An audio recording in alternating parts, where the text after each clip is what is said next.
Assalamualaikum warahmatullahi wabarakatuh. Perkenalkan, nama saya Nurul Hidayah dari kelas B Biologi semester 5. Di video ini saya akan membuat video pembelajaran yang berkaitan dengan autisme. Apa itu autisme? Autisme adalah gangguan perkembangan pada anak yang gejalanya sudah timbul sebelum anak itu mencapai usia 3 tahun. Autisme merupakan jenis gangguan yang berkelanjutan dan paling umum terjadi dalam prevalensi 5 dari setiap 10 anak dan terjadi 2-4 kali lebih sering pada anak laki-laki dibandingkan perempuan. Penyebab autisme adalah gangguan neurobiologis berat yang mempengaruhi fungsi otak sehingga anak tidak mampu berinteraksi dan berkomunikasi dengan dunia luar secara efektif. Adapun gangguan autisme memiliki beberapa ciri-ciri yang dapat diamat. Umumnya, ciri ini dapat dilihat sejak usia mereka masih kanak-kanak. Berikut ini adalah ciri-ciri dari gangguan autisme. Yang pertama, masalah sosial.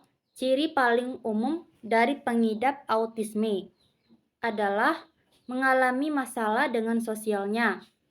Misalnya, lebih suka bermain sendiri, berinteraksi dengan orang lain hanya untuk mencapai tujuannya.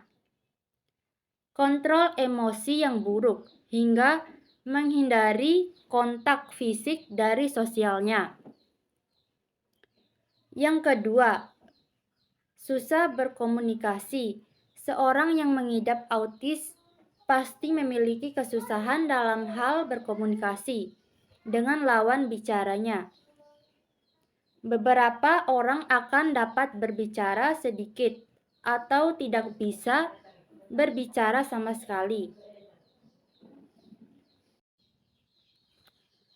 Yang ketiga, menunjukkan minat atau perilaku yang tidak biasa. Kebanyakan dari orang-orang yang mengidap autis selalu memiliki minat dan perilaku yang berbeda dengan orang normal lainnya. Misalnya, memiliki rutinitas tertentu yang dibuat olehnya, menyukai hingga terobsesi dengan suatu benda. Yang keempat, gejala lainnya yang menyertai autis berbeda-beda tiap individu. Misalnya, perilaku hiperaktif, adanya tindakan impulsif, tindakan agresif, memiliki rasa takut atau tidak takut yang berbeda dengan orang normal lainnya. Yang ketiga, menunjukkan minat atau perilaku yang tidak biasa. Kebanyakan dari orang-orang yang mengidap autis selalu memiliki minat dan perilaku yang berbeda-beda dengan orang normal lainnya. Misalnya, memiliki rutinitas tertentu yang dibuat olehnya, menyukai hingga terobsesi dengan suatu benda. Yang keempat, gejala lainnya yang menyertai autis berbeda-beda tiap individu. Misalnya, perilaku hiperaktif, adanya tindakan impulsif, tindakan agresif, memiliki rasa takut atau tidak takut yang berbeda-beda dengan orang normal lainnya. Adapun faktor autis, beberapa ahli mengatakan bahwa seseorang mengidap autis karena faktor genetika. Namun, selain faktor genetika, ada faktor lainnya yang dapat menjadi faktor autis. Berikut ini adalah faktor yang dirangkum dari berbagai sumber. Yang pertama, pada jenis kelamin. Penelitian membuktikan bahwa pengidap autisme cenderung lebih banyak pada mereka yang berjenis kelamin laki-laki. Salah satunya yang mendasari penelitian tersebut adalah adanya perbedaan pada perkembangan otak antara laki-laki dan wanita. Namun ketika wanita mengalami autisme, gejalanya kemungkinan terlihat lebih berat. Yang kedua, faktor keturunan. Autis akan cenderung terjadi pada mereka yang memiliki keluarga atau orang tuanya mengidap autis. Misalnya salah satu orang tua mengidap autis, maka anaknya akan memiliki resiko mengidap autis. Hal ini juga terjadi pada anak kembar. Apabila salah satu dari kembarannya mengidap autis, maka ada kemungkinan kembarannya juga akan mengidap autis. Yang ketiga, pada efek samping alkohol atau obat. Dokter menemukan bahwa ibu hamil yang mengonsumsi alkohol berlebihan memiliki resiko yang menyebabkan anaknya mengalami autis. Yang keempat, efek samping mengkonsumsi obat. Terdapat beberapa obat yang diduga dapat menyebabkan seseorang mengidap autis. Apabila ibu yang sedang hamil mengonsumsi obat ini berlebihan, maka dapat meningkatkan risiko autis pada anaknya. Untuk mengetahui lebih lanjut apa saja obatnya, Anda bisa konsultasikan kepada dokter. Yang kelima, mengidap penyakit tertentu. Autis juga bisa terjadi karena ada faktor penyakit lain yang mendampinginya penyakit tersebut. Antara lain, mengidap Down syndrome, gangguan kronis pada otak seperti cerebral palsy serta distrofi otot. Yang keenam, bayi lahir prematur. Meski belum banyak terjadi, dokter mengatakan kelahiran prematur atau kelahiran dini sangat rentan mengalami autis.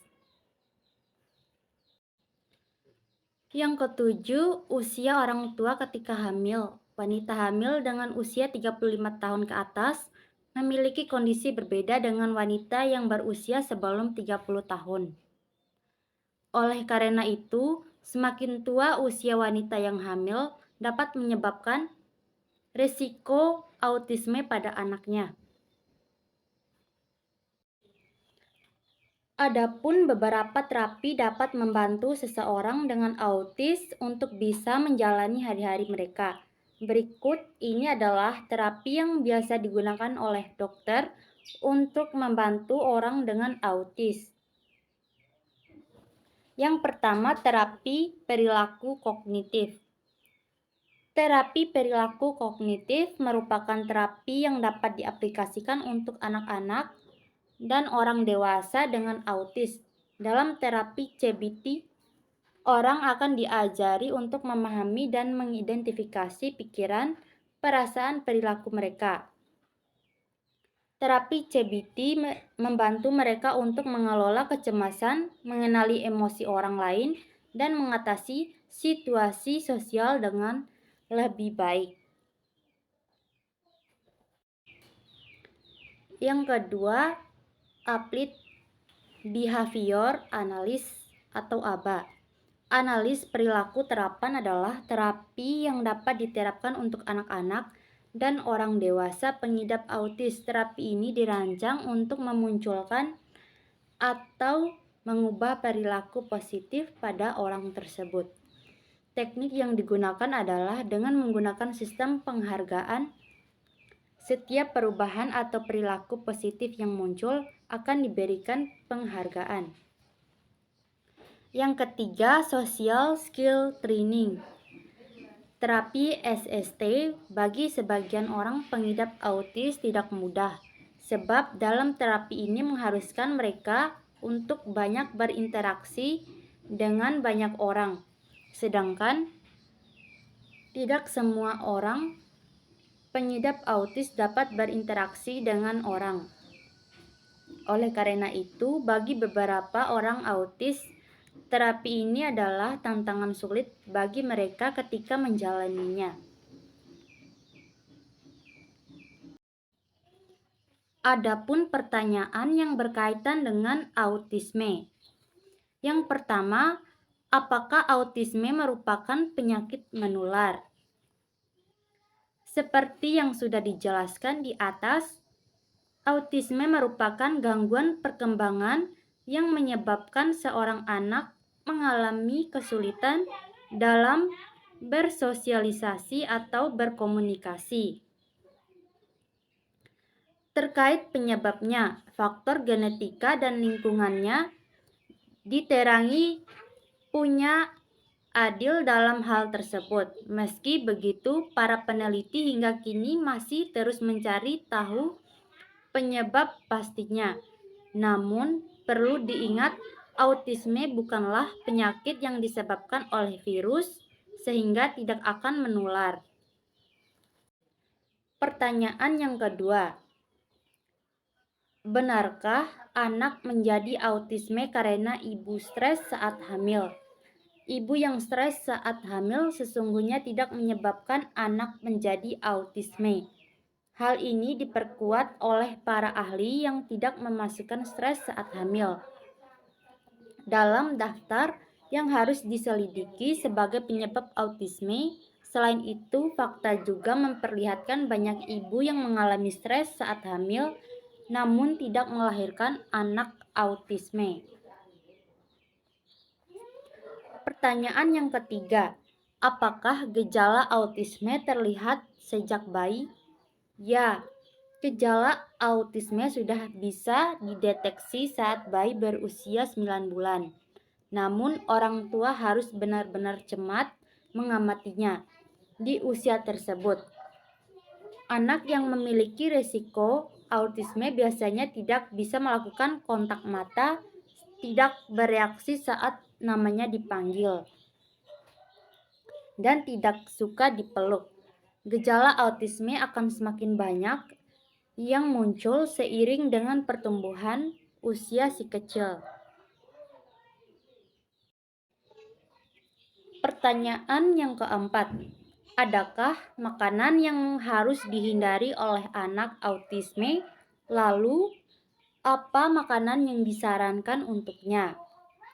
Makanan yang harus dihindari oleh anak autisme sebetulnya sama dengan anak lainnya, seperti makanan dengan pewarna, pengawet, dan penyedap rasa, makanan kemasan, makanan siap saji, kaldu instan, minuman soda, mie instan, sirup, semua produk yang mengandung susu sapi dan terigu, permen, jelly, serta daging atau ayam olahan cenderung menggunakan bahan kimia, hormon, juga antibiotik.